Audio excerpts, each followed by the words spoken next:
स्वागत है आपका अपने YouTube channel Bihar board study point Prince sir.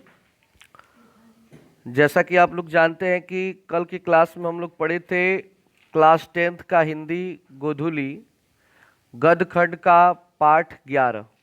पाठ का नाम नौबत खाने में इबादत। इस चैप्टर का हमने पार्ट 1 में लेखक का परिचय यानी यतीन्द्र मिश्र का हमने परिचय पढ़ा था और पार्ट 2 में पूरे चैप्टर का एक्सप्लेनेशन पढ़ा। आज के क्लास में हम पढ़ने वाले हैं इस चैप्टर से संबंधित जो भी ऑब्जेक्टिव क्वेश्चन बने हुए हैं, करीब करीब 40 से 42 क्वेश्चन हैं। तो चलिए एक एक क्वेश्चन को समझते हैं और उसको आप लोग नोट करते जाएंगे। और इसी वीडियो में ऑब्जेक्टिव समाप्त होने के बाद इसका सब्जेक्टिव क्वेश्चन भी रहेगा, यानी कि आपकी किताब में जो पीछे क्वेश्चन दिया रहता है वे सारे क्वेश्चन आपके नीचे दिए जाएंगे जहाँ पे ऑब्जेक्टिव समाप्त होगा। तो आप पूरा कंप्लीट इसे तैयार करेंगे। तो चलिए शुरू करते हैं। पहला क्वेश्चन, पहला प्रश्न है हमारा, नौबत खाने में इबादत साहित्य की कौन सी विद्या है। देखिए साहित्य, जब भी आपसे क्वेश्चन ये सब पूछे और कहे कि विद्या, एक शब्द को याद दिमाग में बैठा लीजिएगा, विद्या कौन सी विद्या है, तो विद्या का अर्थ होता है कि ये पूछना चाहता है कि क्या ये कहानी है, क्या ये कविता है, क्या ये निबंध है, क्या ये कोई साक्षात्कार है, मतलब किस तरह का ये जो आपने चैप्टर पढ़ा ये क्या है। तो यहाँ पे ऑप्शन नंबर से दिया है व्यक्ति चित्र। व्यक्ति चित्र का अर्थ होता है किसी एक व्यक्ति के बारे में पूरा पूरा बात करना, उसके अलावा किसी और के बारे में बात नहीं करना। आप लोग पढ़े थे पंडित बिरजू महाराज, तो उसमें एक आदमी नहीं बल्कि दो व्यक्ति थे, एक पूछने वाले थे रश्मि वाजपेयी और एक बताने वाले, तो वो साक्षात्कार हुआ। लेकिन अगर रश्मि वाजपेयी ने सवाल न पूछ करके डायरेक्टली उनके बारे में बताया होता तो वो व्यक्ति चित्र होता। क्या होता? व्यक्ति चित्र। तो ये है हमारा व्यक्ति चित्र, क्योंकि एक ही व्यक्ति के बारे में किसी ने बताया है टोटल बात। तो ऑप्शन नंबर सी हमारा सही हो जाएगा। दूसरा प्रश्न है हमारा, बिस्मिल्लाह खां के साथ किस मुस्लिम पर्व का नाम जुड़ा हुआ है। तो आप लोग बता सकते हैं कौन सा है वो? हाँ, डी नंबर ऑप्शन है मुहर्रम। जैसा कि आप लोग पाठ पढ़े होंगे पार्ट 2 में, तो वहाँ पे बताते हैं बिस्मिल्लाह खान की उनके जीवन में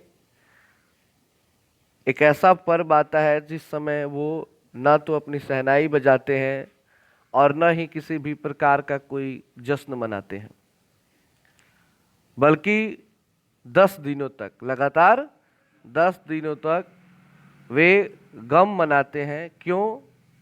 क्योंकि हजरत इमाम हुसैन और उनके परिवार ने जो शहादत दी थी उनके याद में वे 10 दिनों का मुहर्रम का पर्व मनाते हैं।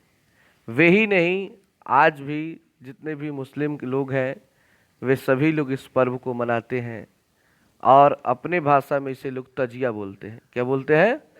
तजिया बोलते हैं। तो यहाँ पे डी नंबर ऑप्शन सही करेंगे। अगला प्रश्न है तीसरा, नौबत खाने में इबादत पाठ के लेखक कौन है।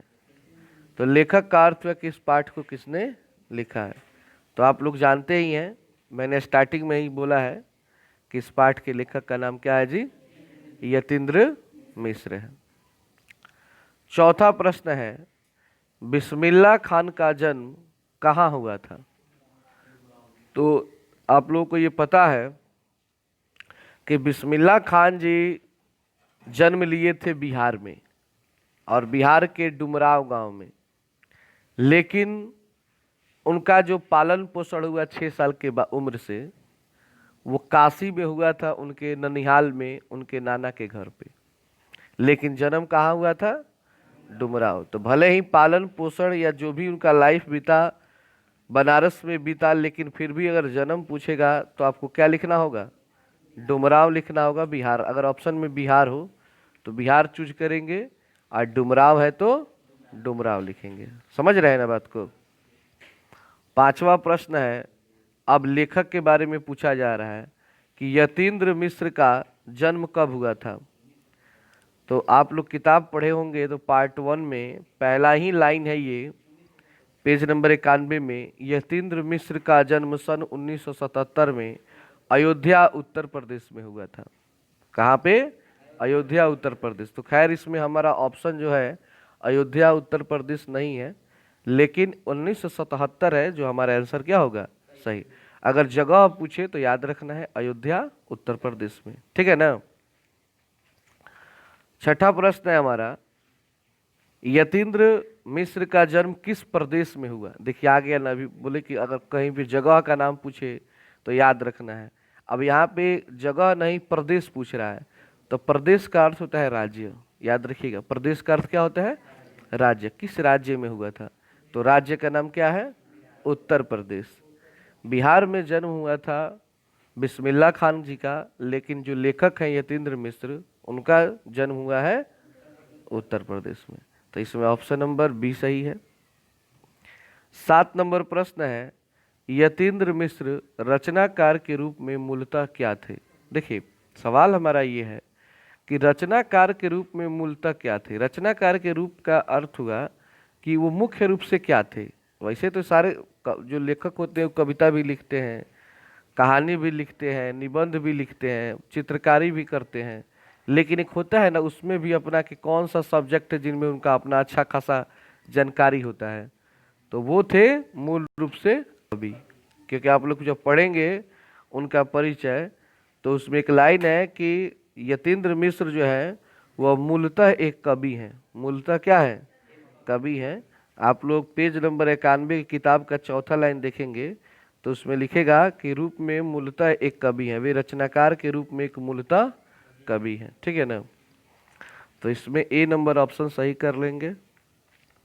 8 नंबर प्रश्न है, यतीन्द्र मिश्र के अब तक कितने काव्य संग्रह प्रकाशित हो चुके हैं? तो 3 काव्य संग्रह उनके अभी तक क्या हो चुके हैं जी? प्रकाशित हो चुके हैं। तो आप पार्ट 1 पढ़ेंगे तो सारे क्वेश्चन आपको उसमें क्या होंगे? मिल जाएंगे। अगला प्रश्न है हमारा 9 नंबर,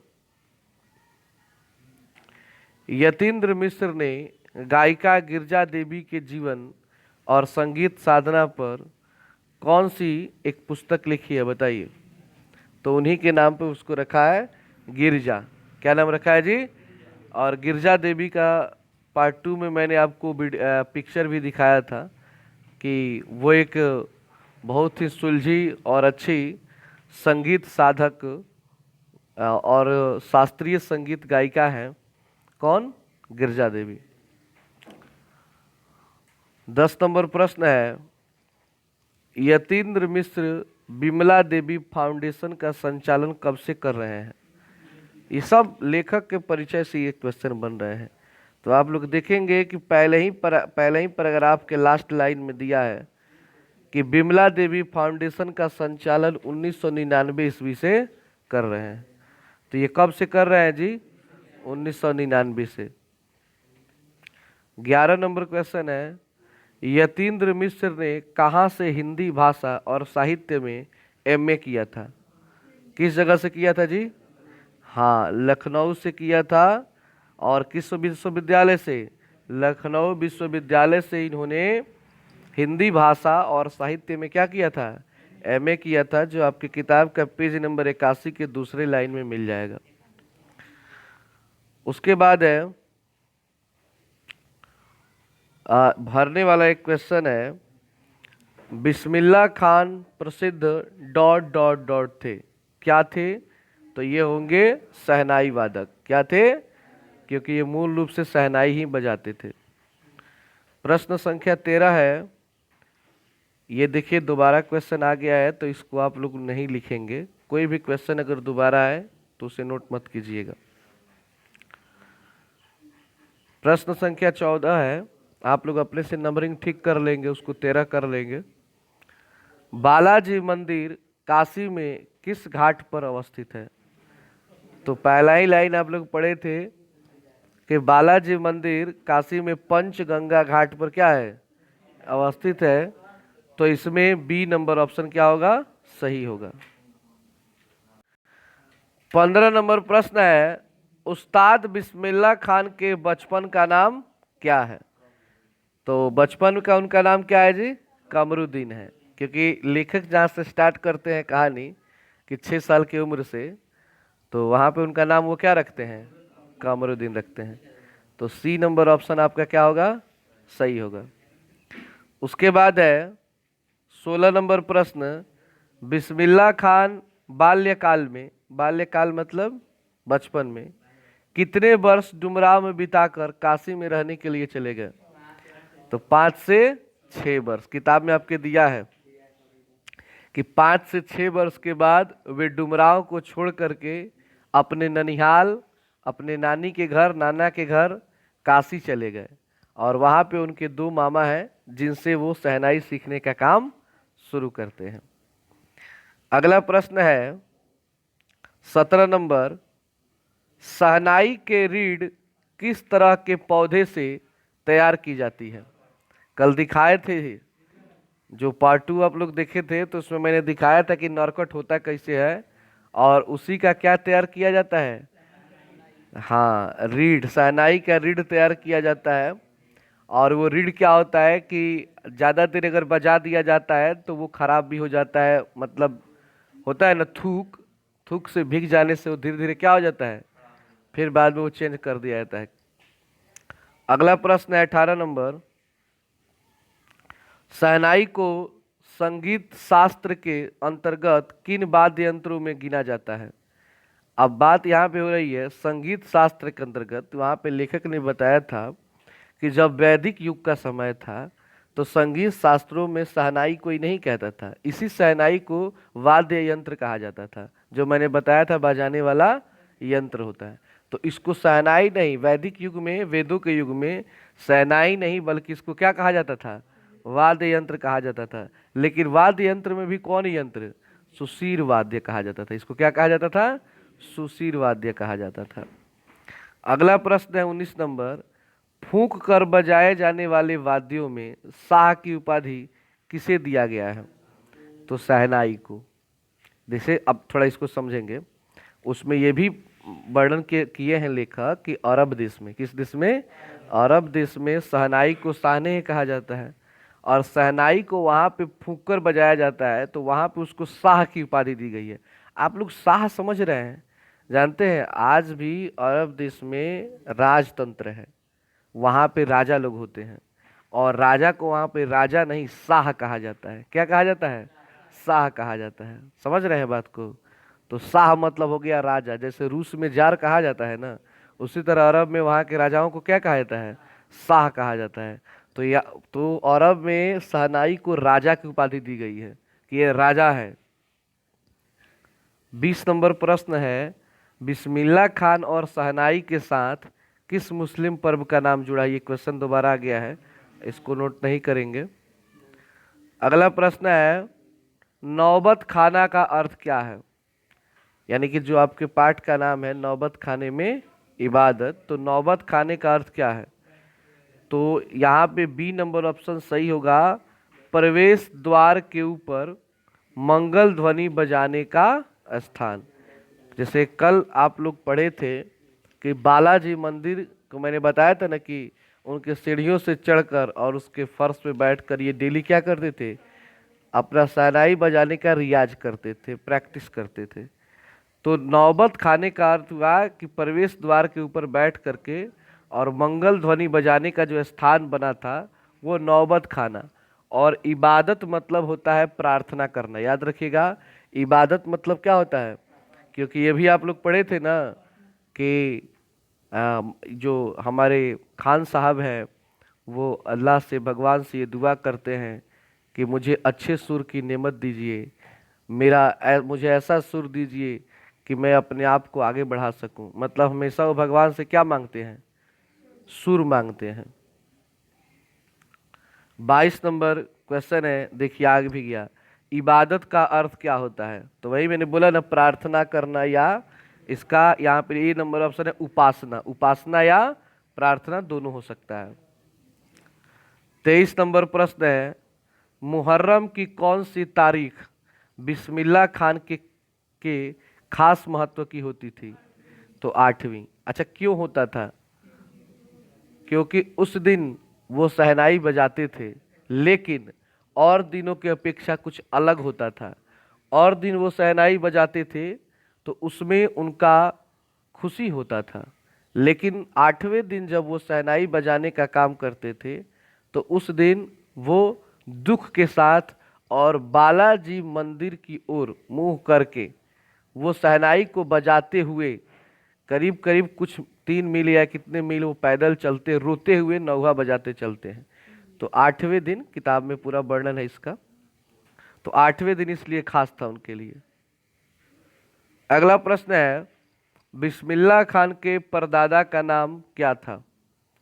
तो उनके परदादा का नाम था उस्ताद सलार हुसैन। यहाँ पे सलाद हो गया है, तो आप लोग सलाद नहीं लिखेंगे, सलार लिखेंगे, र रहेगा, द के जगह र रहेगा। पढ़े होंगे चैप्टर तो याद होगा, जो लोग नहीं ध्यान से पढ़े होंगे वो लोग सलादे लिखे होंगे। तो उस्ताद सलार हुसैन नाम है इनके परदादा का। परदादा समझते हैं ना, दादा के बाबूजी। 25 नंबर क्वेश्चन है, बिस्मिल्लाह खान के मामा का नाम क्या था? देखिए, अब बात यह है कि मामा का नाम पूछ रहा है तो मामा तो दो थे, एक थे सादिक हुसैन और एक थे अली बख्श। लेकिन ऑप्शन में यहाँ पे केवल क्या दिया है? सादिक हुसैन। तो सादिक हुसैन को टिक करेंगे, लेकिन कभी कभी सादिक हुसैन ना के क्या दे देगा, अली बख्श दे सकता है, तो वो भी उनके मामा थे। हाँ, दोनों का अगर नाम दे दे, नहीं, दोनों पे कभी टिक नहीं करना चाहिए, ऐसा मूर्खता तो जीवन में कभी मत करना। अगर अली बख्श और सादिक हुसैन दोनों नाम दे दे तो ऑप्शन ऐसे देगा ए और बी। जैसे ए नंबर है अली बख्श, बी है सादिक हुसैन, तो सी दे देगा ऑप्शन ए और बी, मतलब दोनों। तो हाँ, दोनों। कभी भी नहीं कि दोनों सही लग रहा है तो दोनों पे गोला मार दिए। दो गोला करते ही क्वेश्चन वहीं पे खत्म हो, कहानी उसका वहीं पे समाप्त हो जाता है। पहचान आ जाता है कि आप कितने बड़े विद्वान हैं, ठीक है ना। बिस्मिल्लाह खान का जन्म कहाँ हुआ था?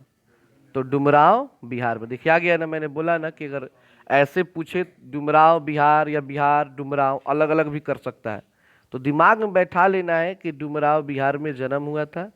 पालन पोषण जो हुआ तो कहाँ हुआ था? काशी में, ननिहाल में। 27 नंबर प्रश्न है, रसूलन बाई थी मतलब कौन थी? तो वो एक गायिका थी। क्या थी जी? गायिका। याद है आप लोगों को कल का क्लास? रसूलन बाई और बतूलन बाई, दो बहनें थी, उनका मैंने फोटो भी दिखाया था। और जहाँ पे इनके नाना का घर था काशी में, तो वहाँ से वे बालाजी मंदिर पर जाते थे शहनाई बजाने के लिए। तो एक ही रास्ता था और उस रास्ते में पड़ती थी रसूलन बाई और बतूलन बाई। दोनों गायिका हैं, बहुत अच्छे अच्छे सुर में गीत गाती हैं। रास्ते से जब ये जाते हैं तो उनको सुनने में बड़ा अच्छा लगता है, और उसी को सुनकर वो बताते हैं कि अगर मेरे जीवन में कुछ राग अपनाने का, सुर अपनाने का अगर मन में कुछ ख्याल आया तो रसूलन बाई और बतूलन बाई से आया था। ठीक है ना। तो यहाँ पे ऑप्शन रसूलन बाई है तो गायिका, अगर बतूलन बाई भी होता तो क्या होता? गायिका। इस बात, इतना तो कॉमन सेंस आप लोग यूज कर ही सकते हैं। 28 नंबर प्रश्न है, सुलोचना कौन थी? तो सुलोचना एक हीरोइन थी, तो हीरोइन ऑप्शन नहीं लिखेगा कभी, अभिनेत्री लिखेगा। क्या लिख रहा है? अभिनेत्री थी, मतलब हीरोइन थी, और इनकी पसंदीदा हीरोइन थी, जिसका कोई भी फिल्म अगर हॉल में लगे तो उसे छोड़ते नहीं थे, जरूर जाकर देखते थे। ठीक है ना, पढ़े थे ना। और टिकट का दाम कितना था? 6 पैसा था। 2 पैसा मामू से, 2 पैसा नानी से, और 2 पैसा मौसी से लेकर चले जाते थे देखने के लिए। सोचिए कितना मेहनत करना पड़ता होगा एक फिल्म देखने के लिए। 29 नंबर प्रश्न है, पक्का महाल क्या है? तो ये पक्का महाल जो है काशी विश्वनाथ से लगा हुआ एक इलाका है, जहाँ पे कुलसुम हलवाई की क्या है? दुकान है। और वहां पर जाकर ये क्या खाते थे? कचौड़ियाँ खाते थे। क्या खाते थे? कचौड़ियाँ, देसी घी में छना हुआ कचौड़ी खाते थे। अगला प्रश्न है 30 नंबर, बिस्मिल्लाह खान का निधन कब हुआ था? तो निधन का अर्थ आप लोग समझते हैं ना, मृत्यु। तो मरे थे 21 अगस्त 2006 को। डी नंबर ऑप्शन सही है। आप लोग कहानी अगर पढ़े होंगे ना, बड़ा आसान लगेगा ये।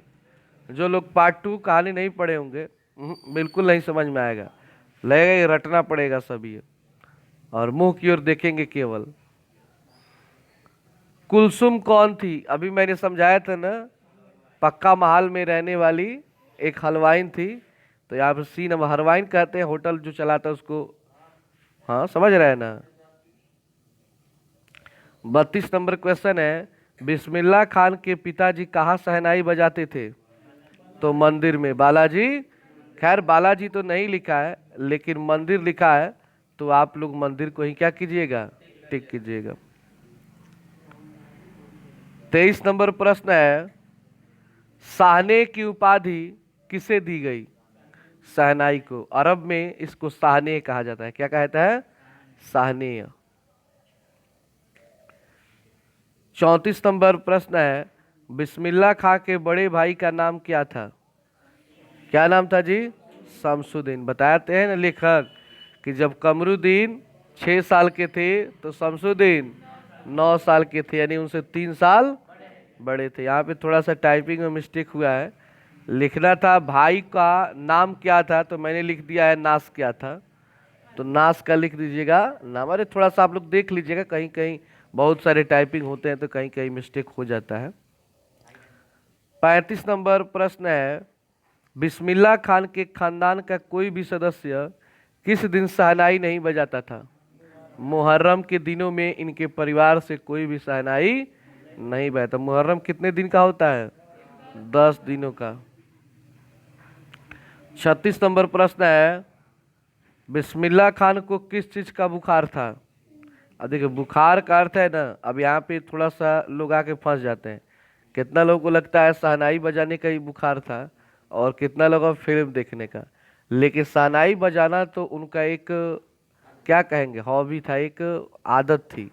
लेकिन बुखार का अर्थ होता है बेचैनी। यहाँ पे बुखार होने का अर्थ है नशा। तो नशा फिल्म देखने का था, कि अगर सुलोचना की कोई भी फिल्म आ गई तो वो छोड़ते, इसको नशा कहते हैं। जैसे पबजी था, पबजी जो बैन हो गया, तो जब तक पबजी था वो एक नशा था, उसका बुखार था। जो जो लोग खेलते थे सारा बुखार डाउन हो गया है, ठीक है ना। और वो आके फ्री फायर पर और फौजी पर डिपेंड हो गया है। खैर काम चला रहा है सब कोई, कहीं मोदी जी का प्रोग्राम हुआ तो वो भी मत बंद हो जाए। यदा कदा किस लेखक की काव्य संग्रह है? तो यदा कदा लिखे हैं यतीन्द्र मिश्र। कौन लिखे हैं? 38 नंबर प्रश्न है, बिस्मिल्लाह खान को बालाजी मंदिर में शहनाई बजाने पर कितनी मेहनताना मिलती है? 8 आना। कितना? 8 आना, यानी 50 पैसा उनको मिलता था। 39 नंबर प्रश्न है, शहनाई बजाने के लिए क्या चीज का प्रयोग होता है? रीड का। किसका? जो नरकट का बना होता है। 40 नंबर प्रश्न है, बालाजी मंदिर तक जाने के लिए कितने रास्ते हैं? देखिए यहाँ पे मिस्टेक से 2 ऑप्शन दे दिया गया, लेकिन एक ही होगा। यहाँ पे आप लोग ए नंबर ऑप्शन सही करेंगे, सी नंबर में 1 दिया है, यहाँ पे मैंने 2 दे दिया, ये गलत है। 41 नंबर प्रश्न है, किस देश में फूंक कर बजाए जाने वाले वाद्य यंत्र नए बोलते हैं? यहाँ पे नथ लिखा गया, नए करेंगे, नय। तो अरब देश वाले, नय। और 42 नंबर क्वेश्चन है, काशी किसकी पाठशाला है? संस्कृति की। लेखक लिखे हैं एक लाइन कि काशी संस्कृति की पाठशाला है। तो देखिए यहाँ पे 42 क्वेश्चन होते हैं, लेकिन 42 नहीं है, 2 क्वेश्चन दोबारा आ गए थे, तो आप 40 क्वेश्चन ही मान के चलेंगे। तो ये हमारा हो गया टोटल, इस चैप्टर से जो भी इंपॉर्टेंट क्वेश्चन बनने वाले थे ऑब्जेक्टिव, वो टोटल हो चुके हैं। अब चलिए हम इसके सब्जेक्टिव क्वेश्चन को समझते हैं, इसके प्रश्न उत्तर को, जो आपके किताब में दिया हुआ है। आप लोग अपना किताब निकाल सकते हैं, पेज नंबर 98 है, जिसमें 9 प्रश्न दिए गए हैं। कितने प्रश्न हैं? और 9 प्रश्नों को आप ध्यान से समझेंगे और उसे नोट करेंगे। पहला प्रश्न है हमारा, डुमरांव की महता, देखिए महता का अर्थ होता है महत्व। महता का अर्थ क्या होता है? किस कारण से है? आखिर डुमरांव का इस पाठ में जो चर्चा हुआ है उसका क्या कारण है? तो वो कारण है कि बिस्मिल्लाह खान का जन्म जो हुआ है कहाँ पे हुआ है? डुमरांव में हुआ है। और उनका पूरा परिवार, उनके परदादा वहीं पे रहे हैं, जिसके लिए इसका महत्व बढ़ जाता है। और वहीं पर जो एक प्रकार का घास नरकट है जो बहुत मात्रा में पाई जाती है, इसके लिए भी वो क्या है? फेमस है। और वो किस नदी के किनारे है जी? सोन नदी के किनारे। दूसरा प्रश्न है हमारा, सुशीर वाद्य किन्हें कहते हैं? शहनाई शब्द की व्युत्पत्ति किस प्रकार हुई? व्युत्पत्ति मतलब होता है उत्पत्ति, व्युत्पत्ति मतलब उत्पत्ति होता है, मतलब ये नाम कहाँ से आया शहनाई? वैसे तो इसे पहले सुशीर वाद्य कहा जाता था, वैदिक युग में क्या कहा जाता था? सुशीर वाद्य। बाद में ये शहनाई शब्द कहाँ से आया? ये दूसरा प्रश्न है। तीसरा प्रश्न है हमारा, बिस्मिल्लाह खान सजदे में, सजदा का अर्थ होता है प्रार्थना करते वक्त, नमाज पढ़ते वक्त किस चीज के लिए गिड़गिड़ाते थे? मतलब क्या मांगते थे खुदा से? तो सच्चे सुर की नेमत, सच्चे सुर की नेमत। इससे इनके व्यक्तित्व का कौन सा पक्ष उद्घाटित होता है? मतलब इससे क्या पता चलता है कि वो किस प्रकार के व्यक्ति हैं? क्या वो घमंडी हैं, कि शांत व्यक्ति हैं, कि संवेदनशील हैं, किस प्रकार के व्यक्ति हैं? तो ये आपको पूरा आंसर दिया गया है। चौथा प्रश्न है, मुहर्रम पर्व से बिस्मिल्लाह खान के जुड़ाव का परिचय पाठ के आधार पर दें। मतलब कि ये जो मुहर्रम का पर्व मनाया जाता है, तो बिस्मिल्लाह खान इस पर्व के साथ कैसे जुड़े हुए हैं, इस पर्व में वो क्या क्या करते हैं, उन सारे चीज़ों का वर्णन आपको इस क्वेश्चन में करना है। क्वेश्चन नंबर 5 है कि संगीतमय कचौड़ी का आप क्या अर्थ समझते हैं? आप लोग जब पढ़े होंगे पार्ट 2 में, तो उसमें बिस्मिल्लाह खान कहते हैं कि जब पक्का महाल की गलियों से मैं गुजरता हूँ तो कुलसुम हलवाई की दुकान पे अनायास से रुक जाता हूँ, जहाँ पर देसी घी में कचौड़ियाँ बनाती है और मैं उसे खाता हूँ। और कचौड़ियाँ जब छनती हैं तो ऐसी आवाज़ तेल से आती है कि लगता है कि कोई सुर, कोई राग निकल रहा है, और उस पर भी मैं अपना सुर तैयार कर लेता हूँ। तो उसके बारे में पूरा ये लिखते हैं। 6 नंबर प्रश्न है, बिस्मिल्लाह खान जब काशी से बाहर प्रदर्शन करते थे तो क्या करते थे? इससे हमें क्या सीख मिलती है? आप लोग को याद होगा, जब कहानी आप लोग पढ़े होंगे, तो बिस्मिल्लाह खान बताते हैं कि अगर वो काशी से कहीं बाहर अपना प्रोग्राम करते हैं तो वो अपना शहनाई उसी दिशा की तरफ रखते हैं जिस दिशा में बालाजी मंदिर है, और तभी जाकर के वो अपना शहनाई बजाते हैं।